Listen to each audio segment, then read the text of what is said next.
Hello again, it's time for lesson 58. This lesson is going to review 36, 37, 38, 39, and 40. Okay, 1/36. My holiness envelops everything I see. From my holiness does the perception of the real world come. Having forgiven, I no longer see myself as guilty. I can accept the innocence that is the truth about me. Seen through understanding eyes, the holiness of the world is all I see, for I can picture only the thoughts I hold about myself.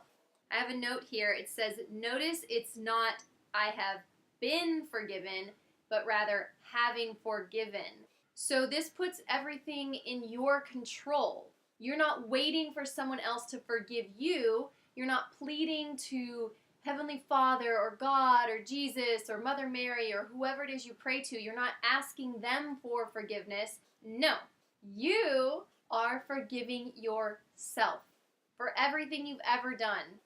And you might have to dig deep. But having forgiven, I no longer see myself as guilty. And your holiness comes as you realize that you are innocent. Guys, you have never been on earth before in this body, in this time, in this place as this person. Everything you're doing is a learning experience. And sometimes you make a choice that was stupid, right? I know I have. Raise your hand if you've made stupid choices. Me.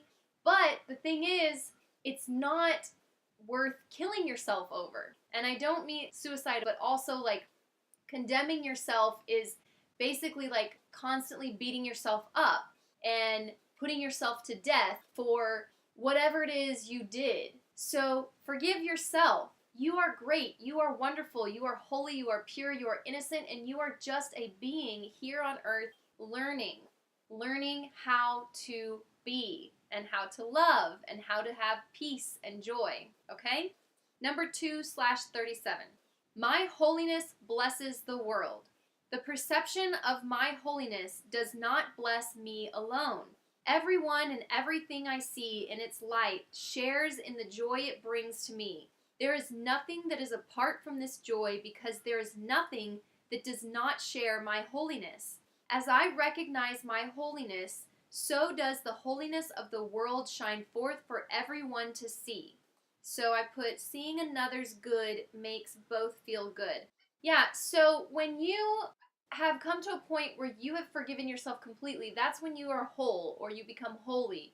When you have just let go of the junk. And when I think of it this way, like there are some days where I am just walking on sunshine and I just feel like I am just a ball of energy and light and joy, and I'm walking around, and not in an obnoxious way, but just in like a really centered, peaceful, pleasant way. Not in like this manic, like, hey guys, life's great, right? No, it's more just like, just a peace, just an energy that is peaceful. And, you know, everyone I meet on days like that, I share a smile with, or a conversation that is uplifting. Everyone, like the cashier at the grocery store. And so when you come from light and love that is just peaceful, grounded light and love without judgment and just enjoying your life, and you share that with other people, it is as contagious as the negativity. So you could be a neutral person and you don't really have any positive or negative effect on others. You could be a negative person who's just trying to bring a storm cloud everywhere they go. Or you can be light and joy, looking to bring sunshine everywhere you go. But just know that whatever you choose, it does affect those around you.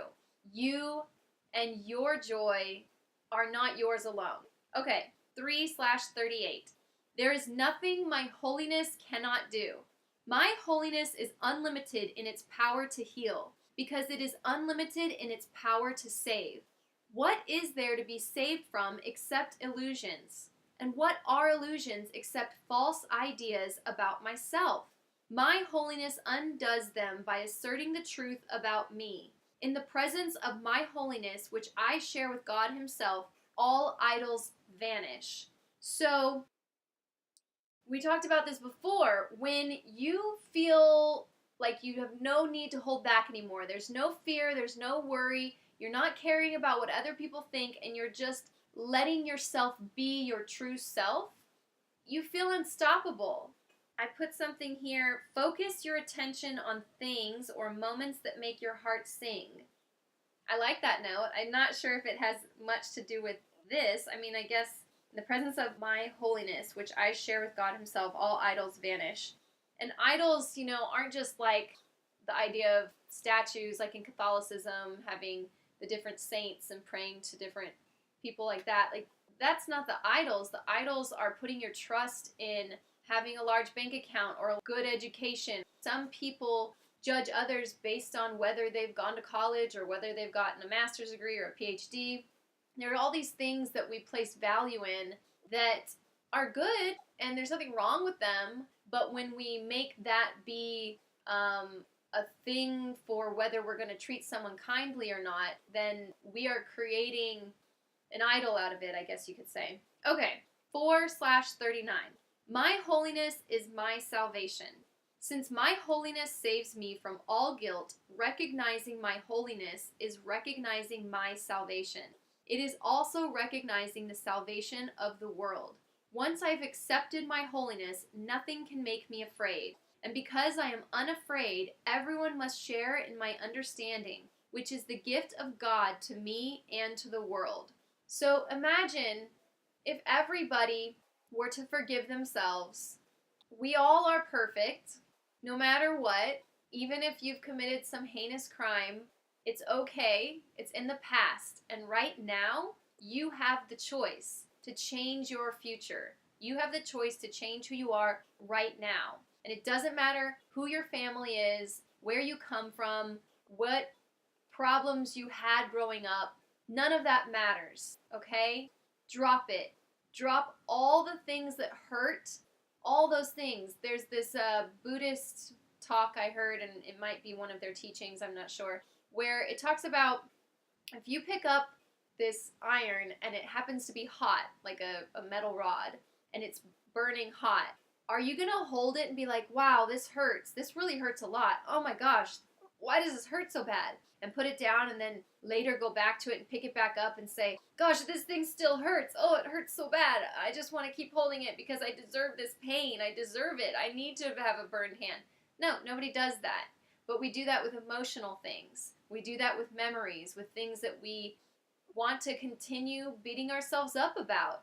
So, if you touch something hot that's metal, you stop touching it, right? So do the same thing with your memories. If it is a painful memory, stop thinking of it. Stop touching it. Let it go. Give it to God. Give it to your higher self. Ask for help in letting it be removed from your mind. And it can be. And when it is, your mind will fill that hole with happy thoughts, real happy thoughts, things that happen to you that you may have forgotten that just fill you with joy and love and appreciation. I can tell you that for a fact because it has happened to me multiple times. As I go through forgiving myself or people around me in my life, memories of those people that I've had with them that I'd totally forgotten come flooding back. Good ones. Ones that I'm like, man, I really wish I'd been dwelling on these memories instead of the painful ones all this time. You can do it too. Okay, 5/40. I am blessed as a son of God. Herein lies my claim to all good and only good. I am blessed as a son of God. All good things are mine because God intended them for me. I cannot suffer any loss or deprivation or pain because of who I am. My Father supports me, protects me, and directs me in all things. His care for me is infinite and is with me forever. I am eternally blessed as his son. As you go through this will become more and more clear and you'll believe it more. But right now, maybe you're like, oh, I don't know if my life doesn't have that much good around it right now.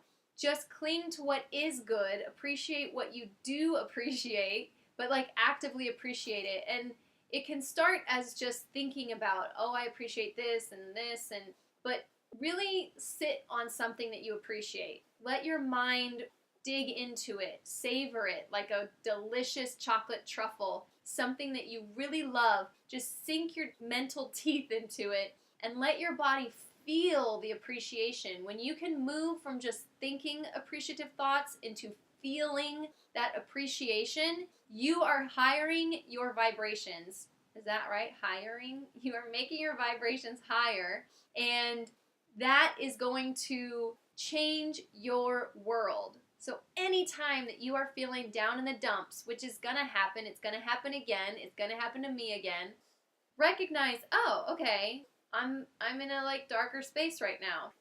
And take a moment just to see if there's something you can appreciate, because I know there is. Okay, so, that's the end of this lesson. You have 5 lessons to review, and we are getting close to the end of our review. So keep going, and I will see you tomorrow. Take care.